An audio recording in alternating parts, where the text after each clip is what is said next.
Buenos días para todos. Nuevamente con ustedes, caiga quien caiga, hacia Amanece Venezuela. Hoy es martes 21 de junio. Pido excusas. En días pasados no estuvimos. Problemas, bueno, sí, podemos decir problemas laborables, ¿no? O laborales nos impidieron. Estamos a través del canal de YouTube Factores de Poder, por supuesto, y también estamos a través de las plataformas, las más son variadas plataformas que recorren nuestra tecnología. Eso es la gente de Spotify, Amazon, los podcasts de Google, de Apple, todos ellos.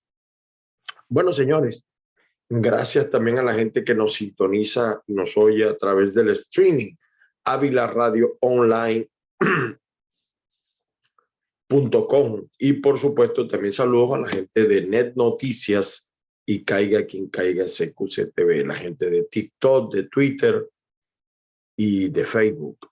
Por allí también nos pueden ver @Ángel Monaga. Bueno, un 21 necesario es hablar del tema de Colombia.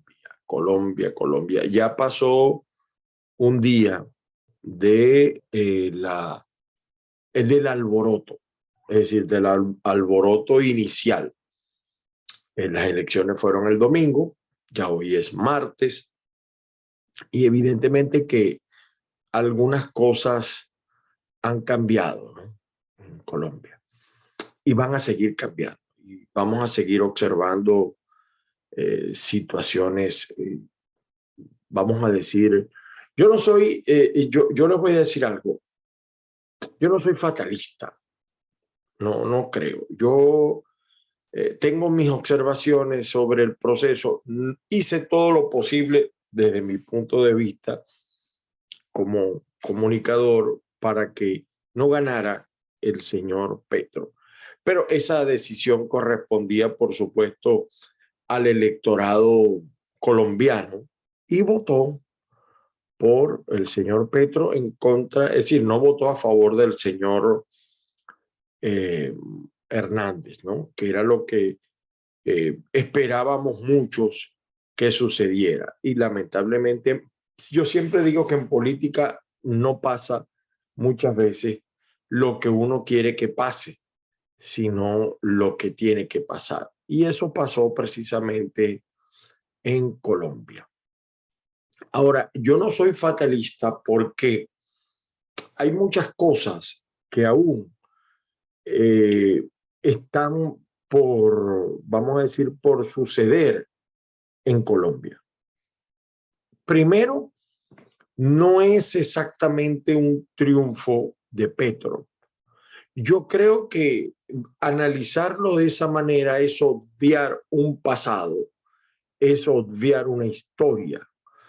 Tampoco es el establecimiento de la izquierda como algunos con mala intención han señalado. Es decir, Colombia no tiene por primera vez su presidente de izquierda.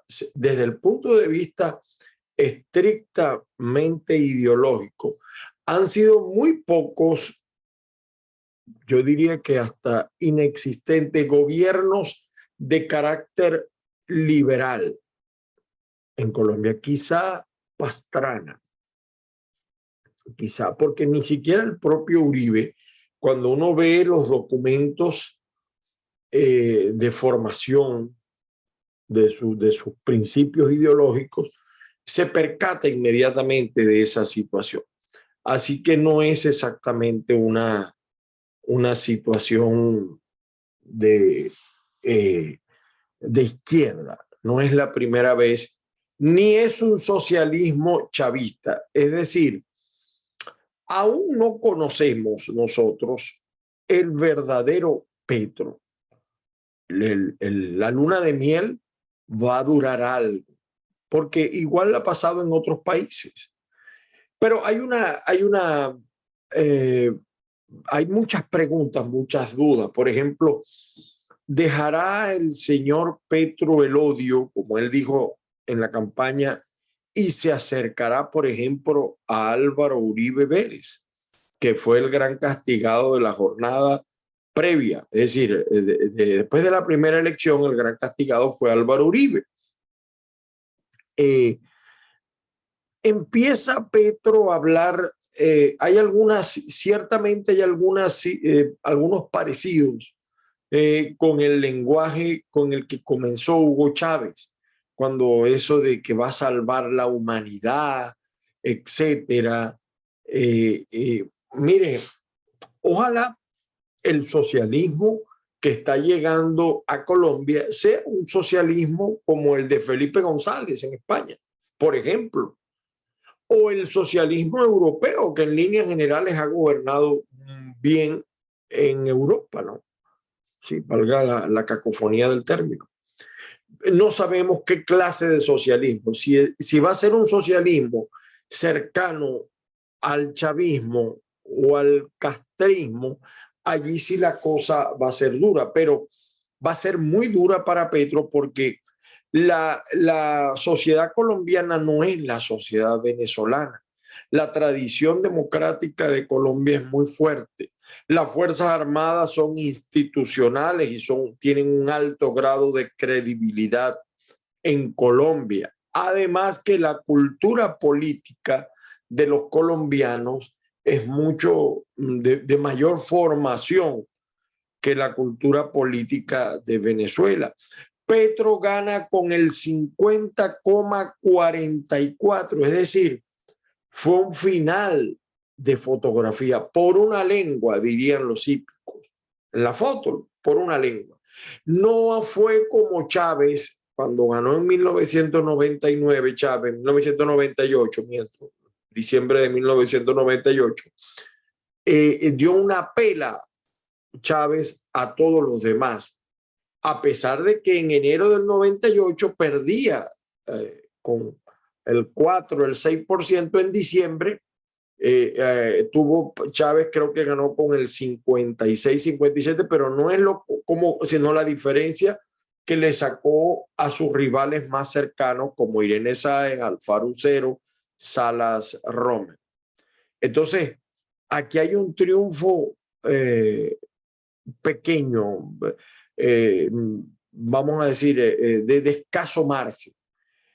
Hay dos Colombia perfectamente delimitadas.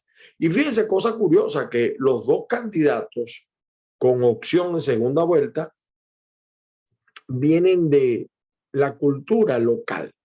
Petro viene de ser alcalde de Bogotá y el señor Rodolfo Hernández venía de ser alcalde de Bucaramanga.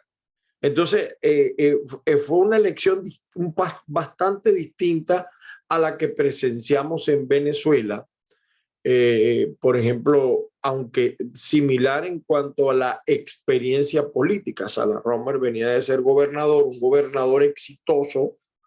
Irene Sáenz venía de ser alcaldesa de un municipio pequeño, pero muy exitoso como Chacao, y así sucesivamente.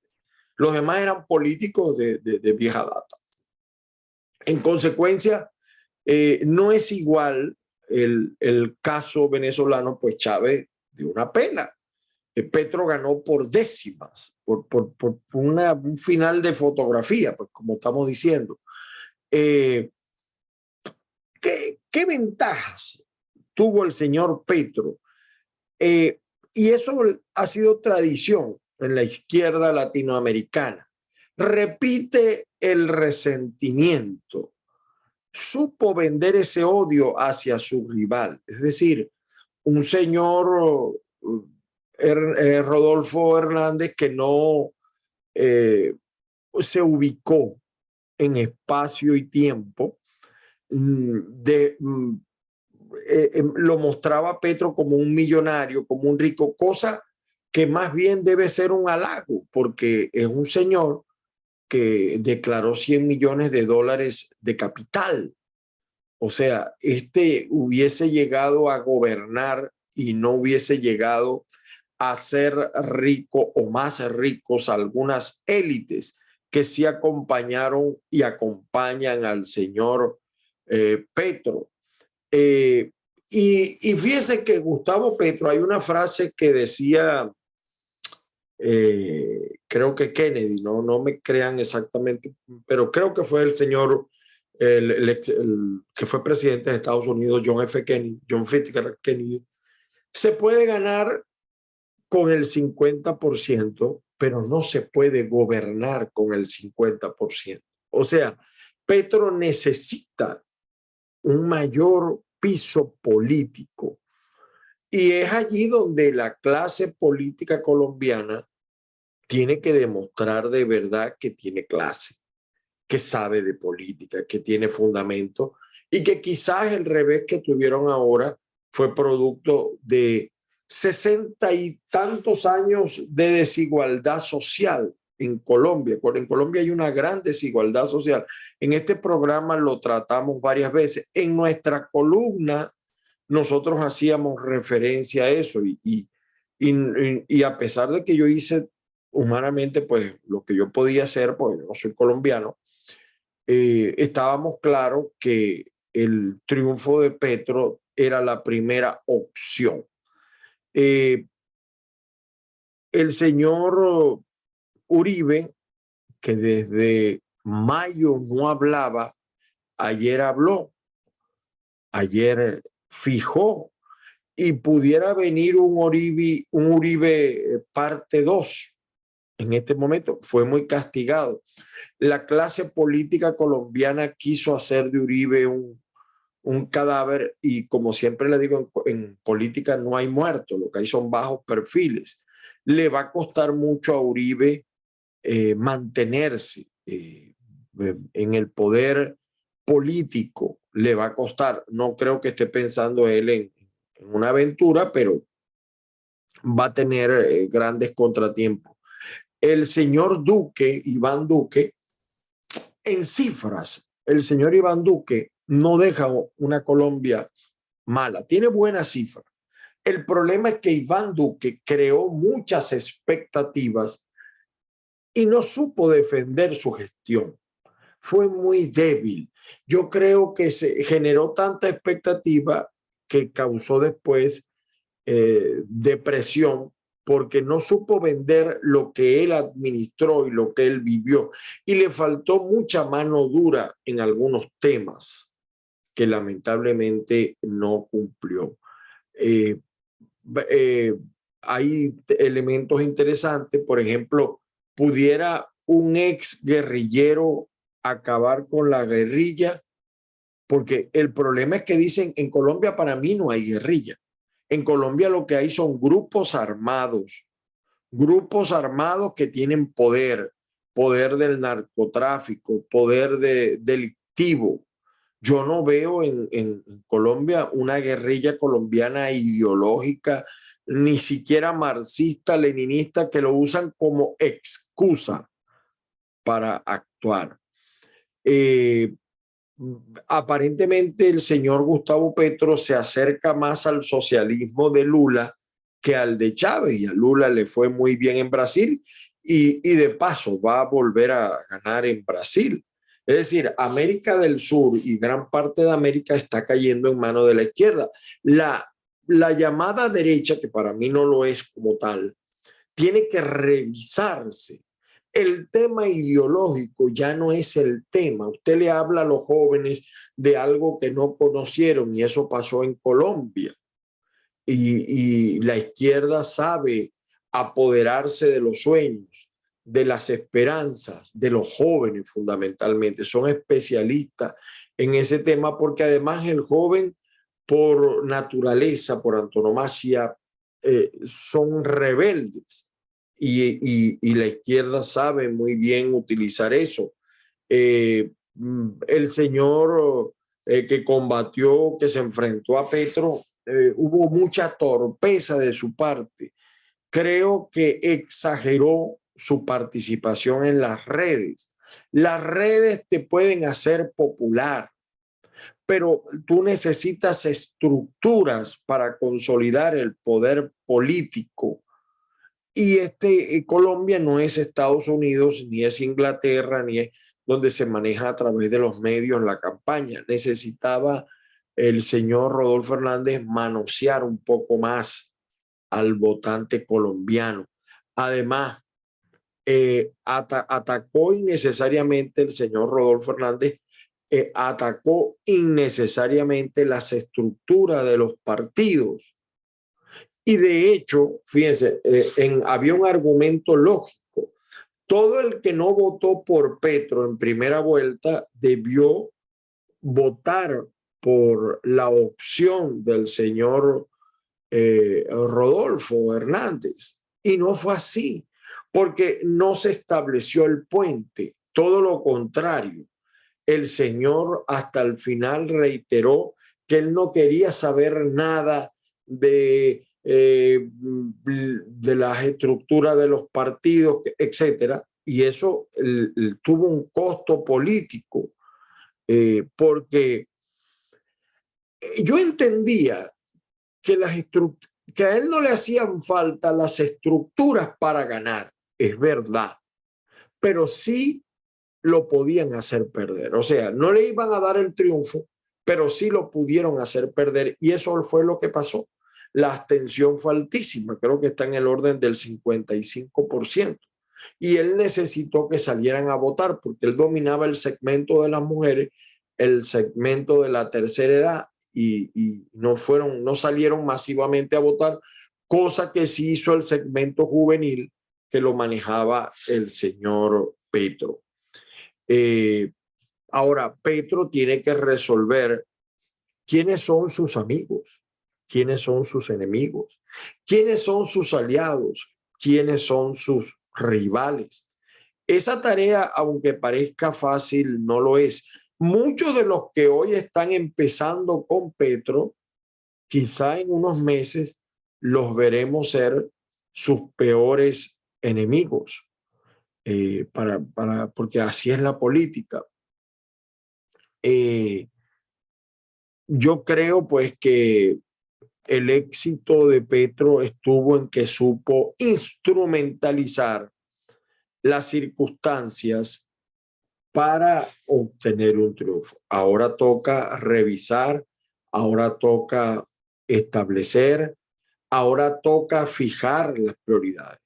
Yo repito, no soy fatalista, Colombia no es Venezuela, la clase política colombiana es fuerte, y yo creo que el señor Petro es un hombre inteligente, mucho más inteligente y más formado y más preparado que Hugo Chávez, lo cual lo hace un hombre más peligroso desde el punto de vista político, pero quizá pudiera ser un mejor gerente de lo que fue Hugo Chávez.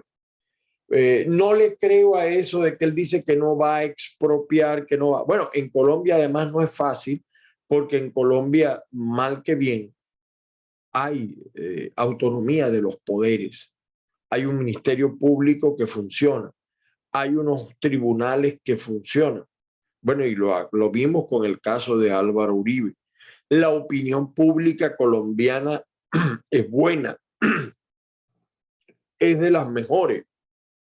Entonces, yo no, por eso repito, no soy fatalista. La gente en Colombia sabe cómo presionar y cómo lograr los objetivos que se tienen que trazar. Esto puede ser un reto para batallas que vienen, para batallas que se van a librar. Nadie se alegre, como diciendo, se fregó, murieron los partidos políticos rivales de Petro. No, nadie es alegre, pero tampoco es para estar triste, ¿no? Es decir, hay que saber manejarse en esta situación. Tiene todo un reto el señor Petro de por medio, y evidentemente que él tiene que demostrar ahora de qué está hecho. Y la opinión pública colombiana también es de las mejores, y también lo va a estar observando la opinión pública colombiana. Quería hacerles esta editorial. Vamos rápidamente con algunos medios de comunicación, un repaso bien breve de cómo amaneció el país, Venezuela. Miren que el caso de Venezuela además es interesante porque ¿qué va a hacer el señor Petro con Nicolás Maduro? Lo va, no solo porque él dice que va a restablecer relaciones, pero restablecer relaciones es reconocer a Nicolás, aunque ambos candidatos ya lo habían anunciado. Ambos candidatos ya lo habían anunciado. Ahora, ¿qué van a hacer con los venezolanos? Es el país de mayor presencia venezolana en el mundo, es decir, hay más de 2 millones de venezolanos en Colombia. ¿Qué va a pasar con ellos? ¿Los va a seguir protegiendo o va a tomar otras medidas? Eso sí todavía no sabemos. Poco a poco nos iremos enterando de lo que piensa hacer el señor Petro. Vamos acá a la pantalla. Tenemos el Universal. Presidente Maduro celebra el respeto y fraternidad que países euroasiáticos tienen por Venezuela. Maduro aprovechó para hacer una gira por el Medio Oriente con sus aliados naturales islamitas, Turquía, Qatar, Arabia Saudita, etcétera. Allí estuvo el señor Maduro eludiendo un poco la situación interna del país. ¿Qué va a pasar? Vamos a seguir comprometidos con países como Irán, como Turquía, además de que en materia energética le han tendido la mano al señor Nicolás Maduro. Vamos a ver qué nos dicen los titulares de la prensa. El diario El Nacional abre con esto: Sendas FBM, salario mínimo solo cubre 5% de los alimentos. El salario mínimo. Gustavo Petro ha tenido una posición ambigua sobre la Venezuela chavista, una relación con idas y venidas retóricas. Bueno, porque para ganar él necesitaba deslastrarse un poco de lo que ha pasado en Venezuela. Recuérdense que Hugo Chávez dijo que no era socialista, que no era comunista, y dijo que en Cuba había una dictadura. Cualquier parecido con la realidad colombiana es pura coincidencia. Seguimos con la prensa, el diario 2001. El Seguro Social deposita pago a los pensionados. El eterno drama de los pensionados en Venezuela. Cabecol ve con buenos ojos victoria de Petro. Esta es la Cámara de Comercio Colombo-Venezolana. Maduro celebra éxito de su gira por naciones euroasiáticas. Bueno, seguimos acá con la prensa, los titulares de la prensa. El diario de Nicolás, llamado de atención por repunte del COVID-19. He visto algunas informaciones señalando que hay un nuevo brote que hay un nuevo brote de COVID en Venezuela. Y el inefable Diosdado Cabello, habrá un cambio profundo en la relación con Colombia. Por cierto, hoy Jorge Rodríguez y Gerardo Blay asisten a Noruega, en Oslo, con la mediación de Noruega, en la continuación del diálogo venezolano. El diario La Prensa de Lara señala: sector productivo ve lejos la luz al final del túnel. Huecos son una tortura. Bueno, sí, el estado de las calles en Venezuela es una cosa de verdad espantosa. El diario La Calle, por cierto, de Carabobo, dice: Maduro pidió no bajar la guardia contra el COVID-19, dice acá. Y también aparece allí lo que está pasando en Ecuador. Fíjense que pasó en Chile y está pasando en Ecuador. Y ha pasado en Colombia. La izquierda sabe trabajar estos escenarios. Empieza a medrar las estructuras de esta manera. Fíjense ustedes, ¿no? Ojo con lo que pasa en Ecuador. Por su parte, el diario deportivo Meridiano, Salvador saca el 11, se refiere al pelotero venezolano. Alerta por repunte en casos de COVID, dice el periodiquito de Maracay. Gobierno y plataforma unitaria estarán en el Fórum de Oslo. Volvió la energía eléctrica a costa de Coro, el tema eléctrico que sigue siendo un tema bien delicado en Venezuela. Bueno, esta es la prensa impresa. Veamos un poco la prensa colombiana. Fíjense ustedes, El Espectador dice, ¿qué sigue ahora? El empalme con el saliente gobierno Duque y comenzar a perfilar su gabinete son las urgencias de Gustavo Petro como presidente electo. Sin oposición consolidada todavía, es preciso generar confianza, sobre todo en lo económico y frente al escenario internacional. Yo me imagino que ahora la guerrilla, lo que ellos se autodenominan guerrilla, que para mí no es guerrilla, ahora tienen un presidente que conoce bastante ese mundo. Y no me gustó la vicepresidenta, vende mucho resentimiento, pero ciertamente en Colombia hay un problema grave de desigualdad social y eso tenía que ser corregido. Ojalá Petro lo resuelva, ¿no? Por cierto. El diario El Tiempo de Bogotá dice, Estados Unidos está dispuesto a hablar con Petro de todos los temas. ¿Qué va a pasar con las relaciones de Colombia con Estados Unidos? Estados Unidos tiene hasta bases en Colombia. ¿Qué va a hacer Petro con eso? Que las va a quitar, va a reducir ese compromiso que tiene. Son todavía algunas dudas. Por su parte, la revista Semana dice, no vamos a expropiar a nadie, dijo Francia Márquez en su primer día como vicepresidente electa. Bueno, así dicen todos, pero después cambian. Y el Papa Francisco desmintió rumores de su renuncia. Eso fue una broma que le jugaron en África y se hizo tendencia, por cierto. Aquí dice, bueno, Claudia López dice, estoy segura que entre los dos, Petro y Hernández, van a construir el nuevo acuerdo nacional. El señor Hernández, Ingrid Betancourt, tras la derrota de Rodolfo Hernández, fue una mala segunda vuelta. La campaña fue muy sucia. Es verdad, este señor pero no se dejó ayudar. Ahora, él en este momento va a asumir la senaduría en Colombia y él representa exactamente la mitad.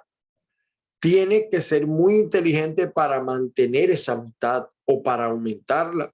Cuidado si no se reduce esa mitad. Y en eso es un especialista el señor Petro. Fíjese que el triunfo de Petro, el precio del dólar en Colombia aumentó, subió a 5.000 pesos por dólar. Estaba alrededor de los 3.000, 3.500. Grave, ¿no? Y fíjense, Ron DeSantis, el gobernador de acá de la Florida, dice, elección de un ex narcoterrorista marxista es preocupante y decepcionante. Bueno, para todos hay un poquito. Por su parte, monitoreamos, revela el audio de la conversación en la que Uruguay rechazó el ingreso del avión de Entrasur.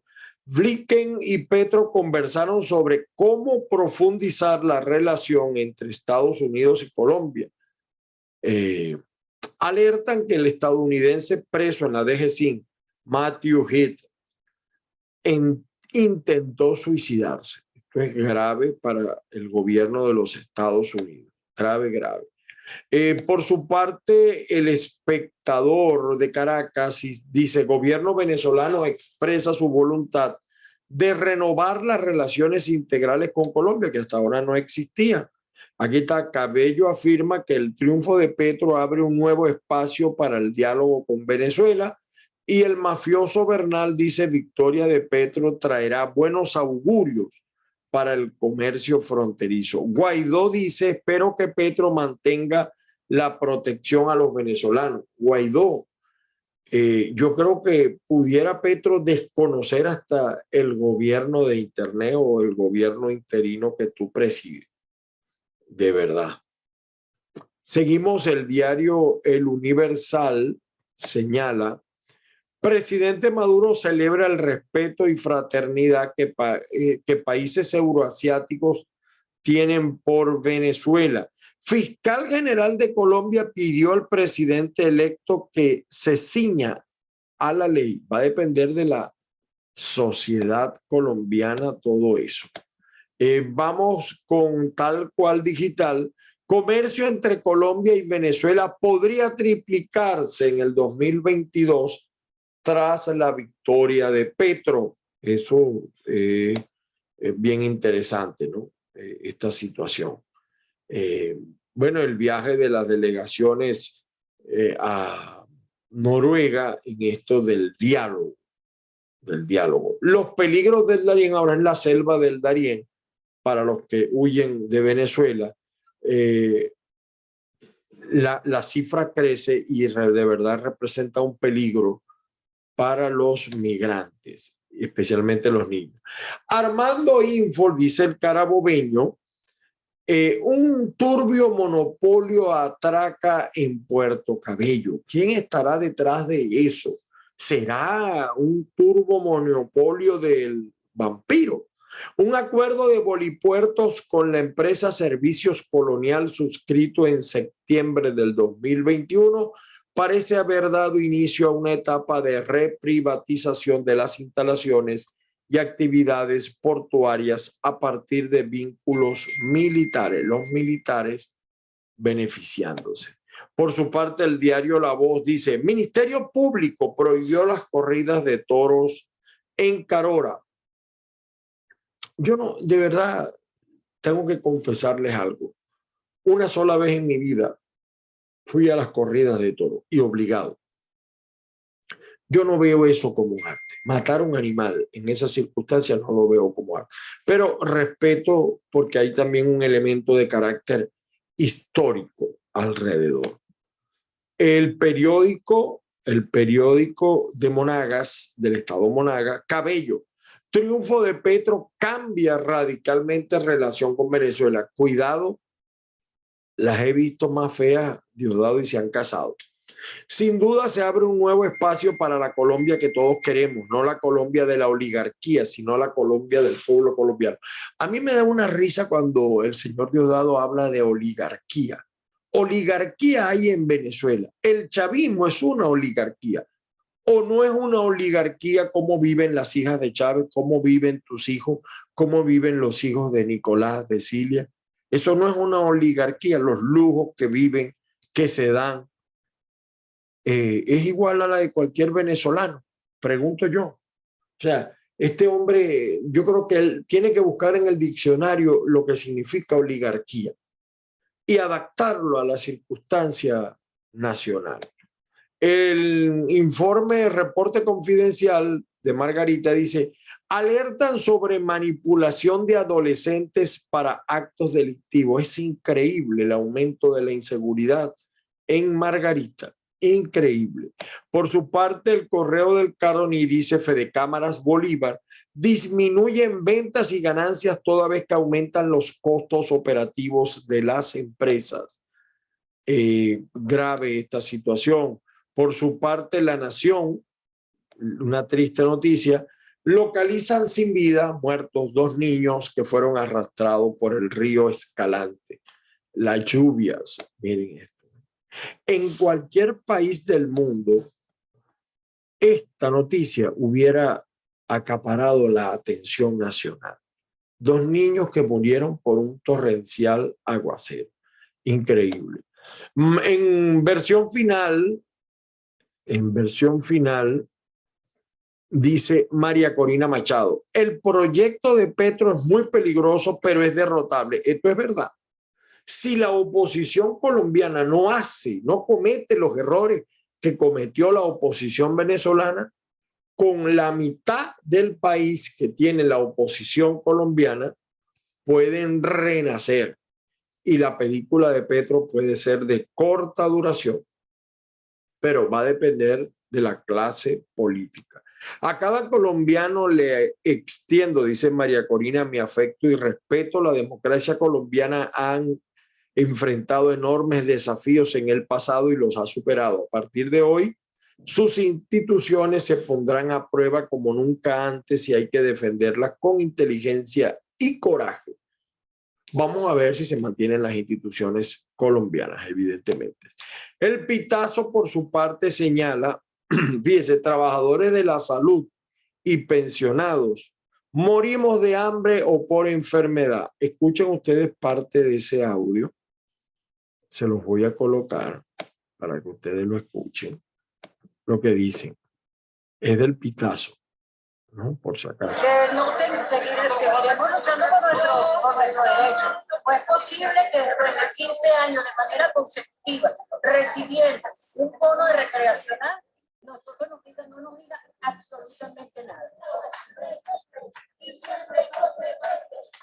su derecho del bono de recreación y nosotros nuestros uniformes, pago de nuestros uniformes y las contrataciones contractuales que nos han quitado el gobierno y no le han dado en estos momentos ningún tipo de respuesta. Aquí seguiremos en la calle hasta que no nos den respuesta. Fíjense que Hugo Chávez, cuando ganó, su primer elemento a favor fueron los pensionados. Y cómo han sido de maltratados durante su gobierno, por lo menos en esta etapa del gobierno chavista. En un principio fueron muy tomados en cuenta, pero parece que ya eso disminuyó. Tenía aquí algunos tweets que comentarles a ustedes. Aquí está uno de la presidenta del Consejo Legislativo Zuliano. Ella está alabando una de las obras del gobernador Manuel Rosales, Iraida Villamil. Ella es la presidente del Consejo Legislativo, es legisladora en el estado Zulia. Escuchemos. Si yo me quedo aquí, Iraida, ¿dónde está? ¿Será que se fue para Miami o alguna otra ciudad del mundo que puede tener tanta luz? Miren esto, miren esta belleza. No, estoy aquí en Maracaibo, en la circunvalación. Ya me lo habían dicho, que el gobernador había iluminado esto de una forma increíble. No solo arregló la vía, es que además rescató todo el alumbrado de una forma única. Y miren, ya está rescatando la fuente. Bueno, está defendiendo. Ahora, ese es el deber de una legisladora. Pregunto yo, aquí, pregunto. Para eso son los legisladores, para alabar las obras del gobernador, digo yo. Aquí lo que está pasando hay una denuncia del autogobierno de la ciudad comunal Simón Bolívar en Páez, en el municipio Páez del estado Apure, con respecto a la incursión armada del Tancol ELN. Vamos a ver qué hace Petro ahora con todas estas denuncias, por si acaso. Bueno, y miren, me sorprendí. Luis Florido haciendo pasteles. Sí, el político venezolano Luis Florido, vean ustedes. Vamos a ver. No les puedo poner.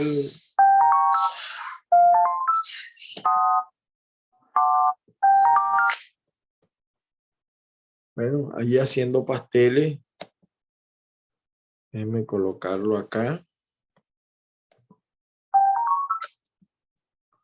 No puedo colocar la musiquita, un pedacito nada más.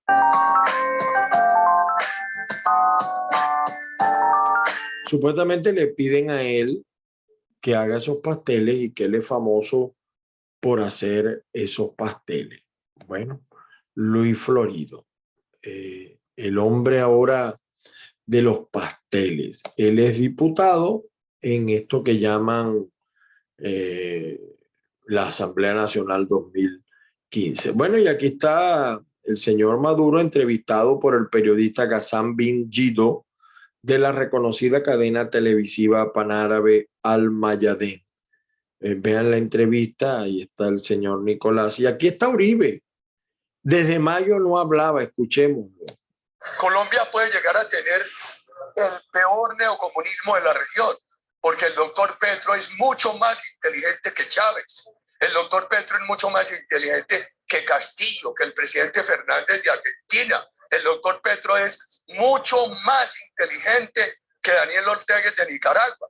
Entonces, por eso yo he dicho muy reflexivamente que el maestro no fue Chávez, fue Petro quien le enseñó a Chávez. Colombia puede tener el más peligroso comunismo de toda la región.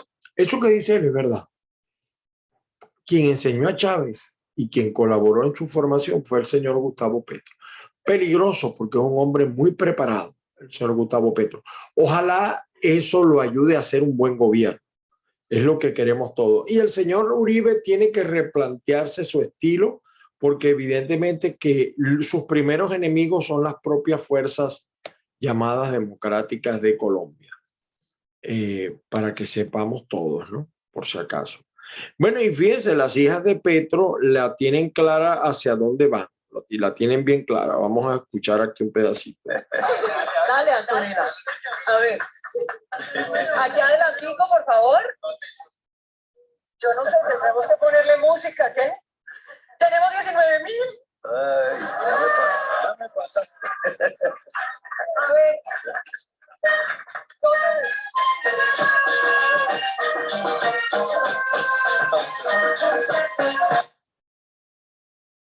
Bueno, ella dice que ese es el paso castrocomunista, una cosa así le llamó ella. Lo que pasa es que no consigo aquí la información completa. Pero bueno, vean allí el video. Las hijas como que tienen clara hacia dónde va la situación en Colombia. Bueno, César Pérez Viva llamando a votar por el señor Rodolfo Hernández, no se logró. Igual aquí está en San Francisco. Aparentemente hay una desbandada de Primero Justicia y Voluntad Popular al Partido de un Nuevo Tiempo, y Carlos Alaimo, empresario del Partido Centro Nacional, también llamó a votar por el señor Hernández, tampoco se logró. Miren esto, ¿no? Vean esto. Algún día, yo siempre he dicho, algún día en Colombia aparecerá un Hugo Chávez Frías. Colombia bolivariana. Pretendemos construir en Colombia una imitación de la Venezuela actual. Bueno, patria o muerte. Será, digo yo. Bueno, y vean ustedes las colas para gasolina en el estado Mérida. Bueno, señores, hasta aquí nos trajo el autobús por el día de hoy. Feliz día para todos. Seguiremos al pie del cañón con lo que está pasando en Colombia todavía. Pendientes siempre. Ahora tenemos Venezuela y tenemos Colombia. Y trataremos de estar pendientes de lo que allí ocurre. Las bendiciones del Padre Celestial recaigan sobre todos y cada uno hoy, precisamente martes 21 de junio. Y como siempre decimos, que la fuerza los acompañe. Saludos cósmicos a toda la colonia venezolana. Nos volvemos a escuchar mañana por este mismo canal y por esta misma emisora y por las plataformas. Yo soy Ángel Monaga. Feliz día para todos.